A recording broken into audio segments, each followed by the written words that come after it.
Actress கௌதமியும் உலகநாயகன் கமல்ஹாசனும் 13 இயர்ஸாக ஒன்றா வாழ்ந்து வந்தாங்க அப்படின்றது நம்ம எல்லாருக்குமே தெரியும். ஆனால் இன்றைக்கி கௌதமி அவங்களோட அஃபிஷியல் பிளாக்லேயே அவங்க 2 பேரும் பிரிய போகிறதா ஒரு போஸ்ட் போட்டிருக்காங்க. அந்த பிளாக் போஸ்டோட டைட்டிலே வந்து லைஃப் அண்ட் டெசிஷன்ஸ் அப்படின்ட்டு இருக்கு.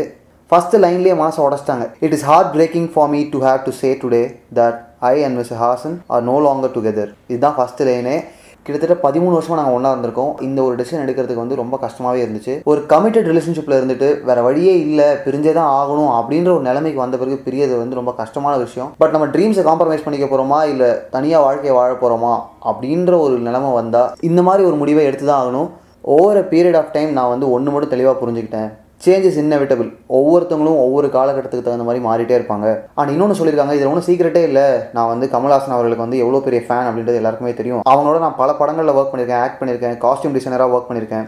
அவருக்கு வந்து இன்னும் நிறைய வெற்றிகள், நிறைய புகழாரங்கள்லாம் வந்து சேர்ந்துக்கிட்டே இருக்கும் வாழ்க்கையில் அப்படின்னு சொல்லியிருக்காங்க.